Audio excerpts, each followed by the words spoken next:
कंस ने अपनी सारी चंडाल चौकड़ी इकट्ठी करी, सब दुष्ट राक्षस जो उसके मित्र थे, उन सबको जब ये सब वृतांत सुनाया तो यहां संत कहते हैं कि कंस के मन में तो प्राश्चित जग गया कि छोड़ो यार, क्या मिला इतना पाप करके मुझे। वो देवकी की 8वीं संतान तो फिर मेरे हाथ से निकल गई। मुझे आराम से बैठ करके कहीं प्रायश्चित करना चाहिए, भजन करना चाहिए, बहुत पाप कर लिया। लेकिन सुखदेव जी कहते हैं वो जो उसके साथी बैठे थे मुफ्त का माल हड़प करने वाले, 4-4 बोतल रोज की खाली करने वाले मुफ्त की, वो कहां सुधरने देंगे कंस को। सुधरने की सबसे पहली शर्त यह है कि आपका संग भी सुधरा हुआ चाहिए, साफ सुथरा चाहिए। कुसंग में रहने के बाद कहां कोई सत्संग कर पाएगा। कुसंग का त्याग तो करना पड़ेगा। जीवन का उद्धार तभी प्रारंभ होगा जब हम कुसंग का त्याग करेंगे।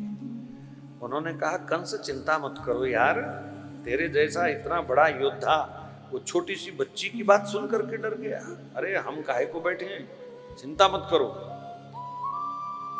कंस को फिर उन्होंने पाप जगत में वापस घसीट लिया और फिर मंत्रणा हुई कि क्या करें। आकाशवाणी ने कहा था उस देवी ने, तुझे मारने वाला कहीं और पल रहा है, तो पल रहे छोटे छोटे सब बच्चे मार दिए जाएं 1 महीने तक के, ऐसी योजना बनी। और इस काम के लिए कंस ने अपनी मुंह बोली बहन पूतना को चुना। पूतना बड़ी भयंकर राक्षसी है, खतरनाक है, मायावी है, कोई भी रूप आकार धारण करना जानती है, छुपना जानती है, उड़ना जानती है, ऐसी माया की कलाएं हैं इसके अंदर। कंस ने कहा पूतना, एक भी बालक कहीं बचना नहीं चाहिए, महीने तक का सबको मार दो, बस ये काम करके आओ, मुंह मांगा इनाम मिलेगा तुम्हें। तो सुखदेव जी कहते हैं कंस की भेजी हुई पूतना ब्रजमंडल के गांव गांव में घूमने लगी। कंसेन प्रहिता घोरा पूतना बाल घातिनी, शिशुं चचार निघनंती पुरग्राम ब्रजादिषु। ब्रजमंडल के गांव गांव में पूतना घूमने लगी। जहां कोई छोटा बच्चा उसे मिलता है, या तो मार करके चुपचाप पालने में लिटा करके ऊपर कपड़ा दे देती है, या उठा करके मार करके किसी झाड़ी में जंगल में फेंक देती है। ऐसे उसने कई बच्चों की हत्या कर दी। किसी को पता नहीं चलने दिया कि ये सब हो क्या रहे हैं, ये सब बच्चे मर कैसे रहे हैं। आज उसको पता चला कि गोकुल में नंदराय जी के यहाँ पुत्र हुआ है, तो उसने गोकुल की ओर मुख किया। और आज गोकुल में बड़ी बिहारी उत्सव की तैयारी चल रही थी। लाल जी की आज छठी मनाई जाएगी। सब रिश्तेदार छठी वाले दिन आते हैं बधाई देने, नाचना गाना होता है, खूब बधाई उत्सव होता है। नंद बाबा सुबह सुबह पाठ पूजा से निवृत्त हुए और यशोदा से कहते हैं बहुत सारी मिठाइयाँ इत्यादि रथ में भरवा दो। सब रिश्तेदार मथुरा होते हुए कंस से मिलते हुए आएंगे और उनके द्वारा कंस को पता चलेगा कि पुत्र हुआ है, तो वो हमसे नाराज होगा कि हमको स्वयं क्यों नहीं बताया नंदराय जी ने। तो मैं पहले उनको मिठाई खिलायाऊं, कंस को थोड़ी सूचना दे आऊं, नहीं तो वो दुष्ट है, बिगड़ेगा। वैसे भी घर गृहस्थी में अगर सुख शांति से रहना है तो जितने नखरे वाले रिश्तेदार हैं इनको सबसे पहले मिठाई खिलानी चाहिए। इनको 2-4 डिब्बे फालतू दे करके पहले राजी कर लेना चाहिए, नहीं तो आपकी खुशी में ये विघ्न करते हैं आकर के। इनको सहन नहीं होती किसी की खुशी। तो खूब सारी मिठाई लेकर के नंद बाबा तो मथुरा चले गए। कंस को खूब मिठाई खिलाई, 2-4-5 रसगुल्ले खा करके बधाई हो भी बोल रहा है, और मन में सोच रहा है कि पूतना को पता चला कि नहीं, पूतना वहां पहुंची कि नहीं। ये महाराज दुष्ट लोग जो होते हैं ना, इनको जितना मर्जी खिला लो ये फिर भी आपका बुरा ही सोचते हैं। याद रखना जिंदगी में परमात्मा राजी तो सब राजी। भगवान को छोड़ करके जो लोग जगत राजी करने की होड़ में लगे रहते हैं, जगत आज तक राजी हुआ नहीं और भगवान से वो लोग दूर चले जाते हैं, जगत मनाते रह जाते हैं। जगत आज तक नहीं राजी हुआ जी किसी से भी एक भी बता दो बंदा खड़ा कर, हाथ खड़ा कर दे कि मेरे से सब खुश हैं, एक भी नहीं मिलेगा। भगवान को प्रसन्न रख लो, भगवान की मर्यादा से रहो, भगवान के आनंद में रहो, भगवान के बताए हुए अनुशासन में शास्त्रों के अनुसार जियो। जगत महाराज आपके पीछे पीछे तलवे चाटेगा। कोई संत महापुरुष के पीछे लोग क्यों लग जाते हैं? क्या उसके पास संपत्ति मिलेगी, क्या दौलत मिलेगी, क्या मिलेगा? कुछ भी नहीं, सांसारिक रूप से कुछ नहीं मिलेगा। लेकिन वो भगवान के पीछे लगे हैं तो सारा संसार उनके पीछे लग जाता है। वृंदावन जाकर के देखो, रात को 1 बजे लोग लाइन में खड़े होते हैं संतों के दर्शन करने के लिए। 8 बजे डेरे लगा करके 9 बजे बैठ जाते हैं संतों के दर्शन के लिए। तो ये है असली कमाई, जिन्होंने भगवान को पकड़ रखा है। संसार तो उनके चरण छूने के लिए ललायित रहता है। तो इधर पूतना का गोकुल में प्रवेश हुआ। आपने जैसे पहले सुना कि बहुत ही विकराल चंडाल स्वरूप है इसका, भयंकर राक्षसी है, लेकिन माया से आज उसने बड़ा ही सुंदर रूप धारण किया। लिखा है कांचन गौर वर्ण, सोने जैसा चमकता हुआ उसका रंग है। बड़ी बड़ी आंखें, पतली सी कमर, कमर में रत्नों से जड़ी हुई करधनी और इंद्रधनुष रंग के सुंदर वस्त्र, और ना जाने कैसे कैसे माया निर्मित रत्न जड़ित कंठहार उसने कंठ में धारण कर रखे हैं। और ऐसे नयन मटकाती हुई बड़ी आकर्षित चाल से चलती हुई वो गोकुल की गलियों में घूमने लगी। बेचारे भोले भाले ब्रजवासी, ना पूछा ना पहचाना, और ऐसे ही पूतना को देख करके हल्ला सा मचा दिया किसी ने। अरे अरे अरे, लगता है बैकुंठ से लक्ष्मी आई है बधाई देने। आज भी हम लोग ये गलती करते हैं, किसी के कपड़े अच्छे हों, गाड़ी बढ़िया हो, तो हम समझते हैं बहुत बड़ा आदमी है कोई, चाहे स्मगलर ही हो। लेकिन गाड़ी सूट बूट देख करके, कोठी देख करके हम समझते हैं कि बड़ा आदमी है। आदमी का बढ़प्पन उसके व्यवहार से होता है, ना के कपड़ों से, ना रेशमी रुमालों से, ना रेशमी दुशालों से। बंदा पहचाना जाता है सिर्फ आमालों से। उसके आमाल कैसे हैं, उसका चरित्र कैसा है, व्यवहार कैसा है। वो पैसे वाला होगा, लेकिन क्या उसके पैसे का किसी गरीब को सुख है? कोई गौ माता को एक रोटी खिला रहा है कि नहीं खिला रहा? काहे का अमीर फिर? अपना ही पेट तो कुत्ता भी भर लेता है। तो ये एक दृष्टिकोण समाज में आज भी बना हुआ है। व्यक्ति की पहचान उसके चरित्र से, व्यवहार से होनी चाहिए। समाज को क्या देन है उसकी। तो पूतना को सब लक्ष्मी लक्ष्मी कह करके, और महाराज छोटे छोटे बच्चे गलियों में हल्ला करने लगे, हे लक्ष्मी आई, लक्ष्मी आई। माँ की गोद में लालजी दूध पी रहे थे, उनके कान में शब्द आया लक्ष्मी आई। तो भगवान भी चिंता में पड़ गए कि वृंदावन की लीला में तो लक्ष्मी का कोई रोल ही नहीं है, इसको तो रुक्मणी बन करके द्वारिका में मिलना है मुझे, ये यहाँ पहले ही कैसे आ गई। तो भगवान ने सोचा ध्यान लगा के जरा देखूं कहीं दर्शन की लालसा से ना भगे आई हो। तो भगवान ने जब ध्यान लगाया तो एकदम मुस्कुराते हुए मन में सोचने लगे, ये तो डुप्लीकेट लक्ष्मी है, नकली घरवाली है, नकली घरवाली। और भगवान ये भी जान गए कि कालकूट विष लगा के आई है, अपना स्तन पिलाने आई है, मुझे जहर देने आई है। यहाँ सुखदेव जी कहते हैं श्री कृष्ण दुविधा में फंस गए। रूप बनाया मेरी घरवाली का, पत्नी का, काम करने जा रही है माँ का, दूध पिलाने का, तो मैं इसको किस रूप में देखूं? माँ रूप में देखूं कि पत्नी रूप में देखूं? तो भगवान ने कहा इस बेरूपणी को देखना ही नहीं।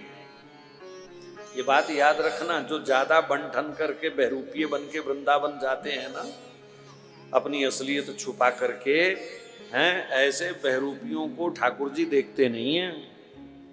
हाँ, जैसे हैं वैसे जाएं, सादगी से जाएं। ठाकुर जी को सादगी बहुत पसंद है। ज्यादा सज धज करके तो पूतना गई थी, उसका देख लो क्या हाल होने वाला है। इसलिए वृंदावन सादगी के साथ आनंद लेने का स्थान है। ज्यादा प्रदर्शन नहीं करना, रूप का, सौंदर्य का, श्रृंगार का, ज्यादा नाटक मैं तो यही सलाह दूंगा नहीं करना चाहिए। एकदम छुपे छुपे जाओ, छुपे छुपे दर्शन का आनंद लो, छुपे छुपे भजन का आनंद लो। ज्यादा चहल पहल, अपने इधर घर शादी ब्याह हो, बाजार जाओ तो जैसे मर्जी करो, लेकिन वृंदावन विहारी को सादगी बहुत पसंद है। हमारे श्याम सुंदर तो महाराज एक भी सोने का चांदी का गहना नहीं पहनते। सच्ची बात तो ये है। ठीक है, आजकल भक्त पहना देते हैं। भगवान ने मुकुट लगाया किसका? मोर पंख का। और जानते हो नीचे डोरी कौन सी है, रस्सी कौन सी है? गौ माता के पैर बांधने वाली जो रस्सी होती है ना, उसी को सिर पे लपेट करके मोर पंख लगाते हैं ठाकुर जी। चाहे गोबर लगा हो, चाहे मूत्र लगा हो। गले में माला फूलों की, वैजंती माला, 5 रंगों के फूलों की माला को वैजंती माला कहते हैं। कानों में कुंडल कनेर के पुष्प के पहनते हैं ठाकुर जी, कर्ण्यो कर्णिकार। बंसी बांस की, वो चाहते तो सोने चांदी की भी बंसी रख सकते थे, नंद बाबा लेके दे सकते थे। और बाकी एकदम बांस की बंसी, गौओं के बीच, बछड़ों के बीच। वृंदावन विहारी ने तो ब्रज लीला में कभी अपने पैरों में पादुका यानी जूता भी धारण नहीं किया। कांटों से, पत्थरों से भरा हुआ वृंदावन था उस समय। जंगल में जाओ, आज भी पुराने वृंदावन कहीं जाओ तो क्रील की झाड़ियाँ, कांटेदार बबूल और पत्थर चारों तरफ आपको मिलेंगे। पर श्याम सुंदर ने तो कभी चरणों में पादुका तक धारण नहीं करी। और हम बन ठन करके किसको दिखा रहे हैं? जिसको बनना ठनना पसंद ही नहीं। हाँ ठीक है, वो द्वारिका जाएंगे, द्वारिकाधीश बन करके जैसे मर्जी शानो शौकत से रहें, लेकिन वृंदावन विहारी बड़े सरल हैं, बड़े सादे हैं, उन्हें सादगी पसंद है। अस्तु, तो पूतना गलियों में घूम रही थी, कैसे पता चले कि नंद जी का घर कहाँ है, बालक कहाँ है? तो श्याम सुंदर ने सोचा ढूंढ तो मुझे ही रही है, चलो आई है तो थोड़ा स्वागत कर देते हैं। तो ठाकुर जी ने बड़ा सुंदर वेलकम सॉन्ग गाया। अब 6 दिन का बच्चा कौन सा गीत गाएगा जी, वो तो रोना ही जानता है। तो ठाकुर जी ने स्वागत गीत के रूप में जोर जोर से रोना शुरू कर दिया। जैसे ही लाल जी के रुदन की आवाज पूतना ने सुनी, तुरंत नंद महल में उसने प्रवेश किया। यशोदा बुरी तरह से घबरा गई। लाल जी को क्या हो गया, इतना क्यों रोने लग गए, इन्हें क्या कष्ट है? इतने में पूतना ने हाथ बढ़ाया, बहन यशोदा लाओ, बालक मुझे दे दो, बच्चे पालने में मेरा बड़ा अनुभव है, एक क्षण में तुम्हारे पुत्र को शांत कर दूंगी। और घबराई हुई यशोदा ने तुरंत बालक को पूतना के हाथों में दे दिया। ठाकुर जी ने भी कैसा ड्रामा किया महाराज। माँ के हाथों में रो रहे थे, पूतना का हाथ लगते ही शांत हो गए, उसकी छाती से चिपक गए, मानो असली माँ यही है। यहाँ सुखदेव जी बड़ा सुंदर संकेत दे रहे हैं। पापी से पापी जीव को भी भगवान अपना प्यार देते हैं, पर पापी भी तो समझे। पूतना को ऐसे भगवान लिपट गए, पकड़ लिया कि असली माँ यही है। 2 पल के लिए तो पूतना भी हिल गई, ये कितना प्यारा बच्चा और मुझे कितना प्यार कर रहा है। लेकिन तुरंत कंस से मिलने वाला इनाम याद आया है, इसको प्यार करके क्या मिलेगा। अभी थोड़ी देर में ये मूत्र करेगा मेरे ऊपर, थोड़ी देर में कुछ और करेगा है? इसको मारूंगी, कंस से इनाम मिलेगा। बस इनाम के लालच में वो भगवान का प्यार स्वीकार नहीं करती। हम भी सत्संग में क्यों नहीं जाते, कथा में ज्यादा क्यों नहीं समय दे पाते, भजन में क्यों नहीं बैठते? ये यहाँ बैठ के क्या मिलेगा, ऑफिस चलते हैं, कोई ग्राहक आया होगा, 4 पैसे मिलेंगे, चलो उठो भागो। तो जगत की माया जो है वो भगवान के प्रेम से हमको दूर ले जाती है। इसलिए ऐसा ना हो माया मिली ना राम, कहीं दोनों से हाथ ना धोए जाएं। भगवान का प्यार मिल रहा हो, कभी भजन में सत्संग में आनंद आ रहा हो, तो भाड़ में जाए दुनिया, चुपचाप बैठे रहो, वो तो फिर मिल जाएगा। लेकिन ये प्रभु की साक्षात कृपा है, ये बार बार नहीं मिलता महाराज। अब पता ही नहीं चला, आज 5वां दिन है कथा का। ऐसे लग रहा है जैसे कल ही आए थे हम शाम को, 5वां दिन आ गया। आज दोपहर को मेरे ध्यान में आया कि आज 5वां दिन है। हो पता ही नहीं चला। एक कल और परसों दोपहर को छुट्टी। फिर कहेंगे ओ असी भी आना सी, सानू ना थोड़ा कम पै गया सी, ओ सॉरी, अगली बारी दसियो। अब अगली बारी यमराज ही बताएगा कब होगी कथा। हाँ, अगली बारी दस। बहुत मिलेंगे आपको, देखना, फोन आएंगे, हाँ हमने सुना, बड़ा आनंद आया जी हमको, हम तो रह गए, साड़ी किस्मत से हैनी सी हैं। ये तुम्हारी किस्मत कोयले से लिखी है किसी ने क्या? एक ही पेन से लिखते हैं सबकी किस्मत भगवान, चिंता मत करो। मैंने एक दिन एक शब्द बोला था, वित्त भगवान ने भले ही अलग अलग दिया है सबको, पर प्रेम करने वाला चित्त भगवान ने सबको एक जैसा दिया है। इसलिए बहाने नहीं लगाना, हमारी किस्मत में नहीं था, हमारा ये नहीं था। तुम्हारा लोभ लालच तुम्हें यहां नहीं आने देता, तुम्हारी बुरी आदतें तुम्हें यहां नहीं आने देती, और यहां आने के बाद भी कईयों को चैन से नहीं बैठने देती। मोबाइल ही देखते रहेंगे सारा समय, मतलब जान फंसी रहती है, कोई मैसेज तो नहीं आ गया, कोई निकल तो नहीं गया, कोई मिस तो नहीं हो गया। उसी को चूमते रहेंगे सारा दिन, दुलार करते रहेंगे बैठे बैठे, ना बच्चे ना, कोई नहीं छोड़ता, नहीं छोड़ता, कोई नहीं छोड़ूंगा। उसी को हिलाते रहेंगे सारा दिन बैठे बैठे। तो कम से कम अगर आए हो तो यहां तो शांति से भगवान के लिए, भगवान के होकर के बैठो। पता नहीं जीवन में दोबारा ऐसा संयोग बने ना बने, ये प्रभु की साक्षात कृपा है। ये कभी मत सोचना कि धन दौलत के रूप में भगवान कृपा करते हैं, कि शोहरत के रूप में भगवान, वो सब आपकी किस्मत में है। जैसा पूर्व जन्म में किया है वैसा मिल जाएगा। कोई जरूरत नहीं भगवान को मानने की। धन दौलत की अगर इच्छा है तो, शोहरत की इच्छा है तो भगवान के सामने आने की कोई जरूरत नहीं है। जो पूर्व जन्म का है सब मिलेगा। लेकिन भगवान की कृपा क्या है? निज जन जानी राम मोहे संत समागम दीन। ये सत्संग मिले, कथा में मन लगे, तो समझो भगवान की साक्षात कृपा हम पर हो रही है। यही कृपा है और कोई कृपा नहीं है। मैं तो बिल्कुल खिलाफ हूं इस शब्द के कि ये कृपा वो कृपा। कोई कृपा नहीं करते भगवान इस प्रकार की। ये सब आपके किए हुए कर्मों का अच्छा बुरा फल है जो भोग रहे हो।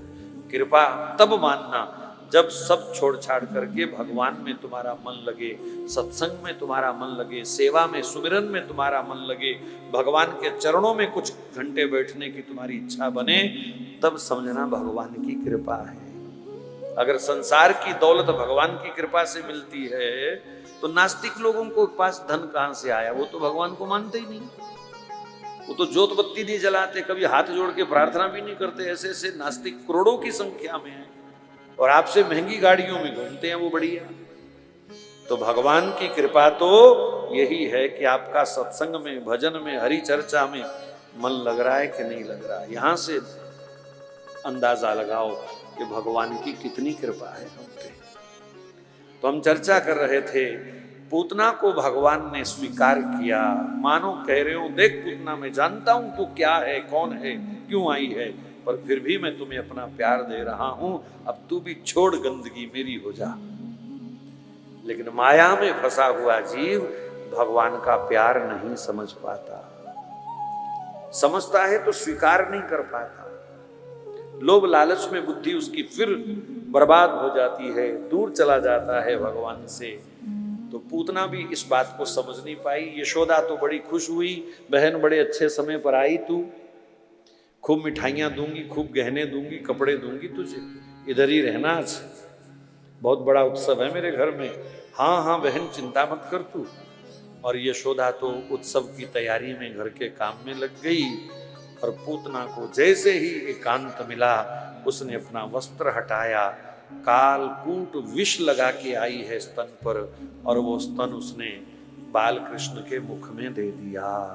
बड़े आराम से ठाकुर जी उसका दूध जहर चाट गए। अरे इस विष को चखने के बाद तो कोई स्वाद नहीं बता पाता, मतलब ये समय भी ज्यादा है, इतनी जल्दी ये विष प्राण लेता है। और ये बालक विष चाट के भी मुस्कुरा रहा है। दूसरी तरफ किया तो भगवान उसको भी चाट गए। यहां भगवान का बड़ा सुंदर संकेत है। हम लोग भी भगवान को रोज विष पिलाते हैं। ध्यान से सुनना, कौन सा विष? विषय ही विष हैं, विकार ही विष हैं। ये काम, क्रोध, लोभ, वासना, ना जाने कैसा कैसा कूड़ा करकट हमारे अंदर भरा हुआ है, ये सब लेके ही तो हम जा रहे हैं भगवान के पास। क्या भगवान के सामने जाने के बाद हमारी संसारिक इच्छाएं और नहीं जाग जाती? क्या यहां आने के बाद हमारा चित्त बिल्कुल निर्मल होता है? यहां भी वो विष उछाल मारता है। कई बार तो कुछ लोग बताते हैं, महाराज माला पकड़ के बैठते हैं, गंदे गंदे विचार मन में आते हैं जो आगे पीछे कभी नहीं आए, वो माला पकड़ने पर आते हैं। बताओ, यही तो है विष। ये तो ठाकुर जी की कृपा है कि हमारा वो विष पी करके भी हमें अपना प्यार देते हैं।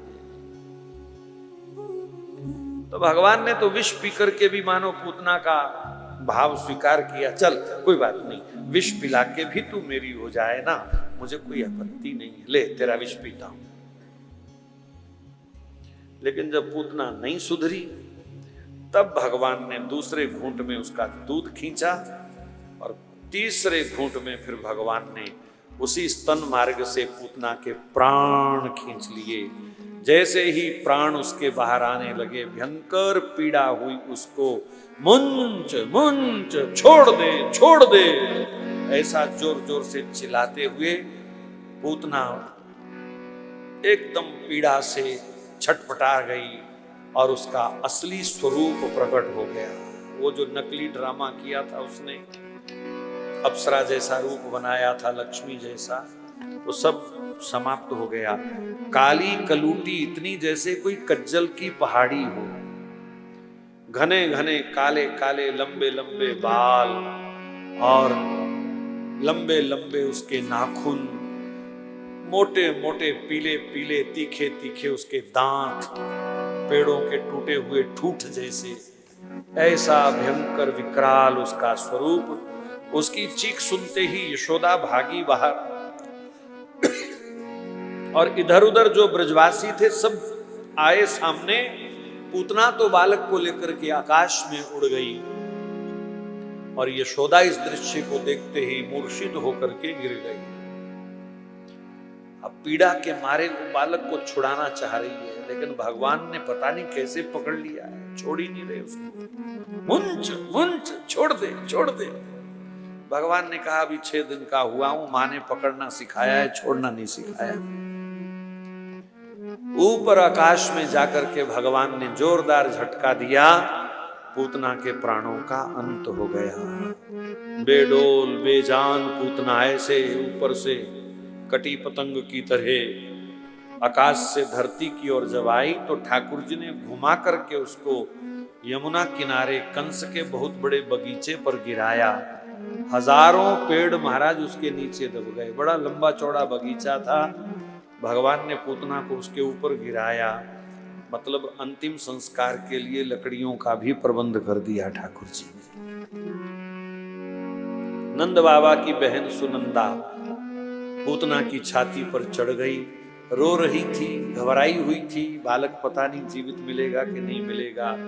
तो जैसे ही भगवान ने अपनी बुआ जी को रोते रोते आते देखा तो बुआ जी को देख के छाती पर ऐसे थप थप थप थप हाथ बजाए, किलकारी भी मार दी, मानो कह रहे हो बुआ जी चिंता करने की जरूरत नहीं है, मामा के खिलाफ पहला जंग मैंने जीत लिया है, ये देख नगाड़ा बज रहा है, तब तब तब तब तब। तो भगवान का ऐसा इशारा पाकर के सुनंदा की गति तेज हो गई और तुरंत पास जाकर के बालक को उठाया, नीचे आई, यशोदा की गोद में बालक को दिया।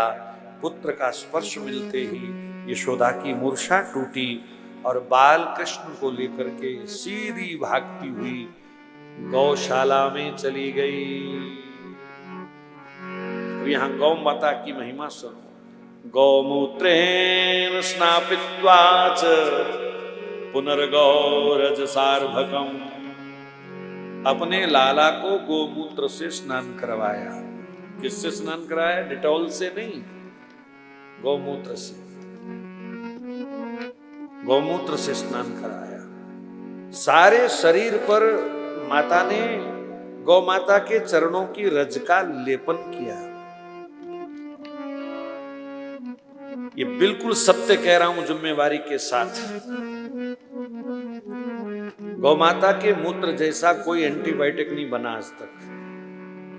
शरीर के हर रोग विकार का नाश करने वाला है गौ माता का मूत्र। अगर लेने की थोड़ी विधि आ जाए, ग्रहण करने की नियम से रोज आदमी लेवे, महाराज शुगर कैंसर जैसे भयंकर भयंकर रोगों से छुटकारा मिल सकता है। हजारों जीवंत प्रमाण हैं हमारे पास।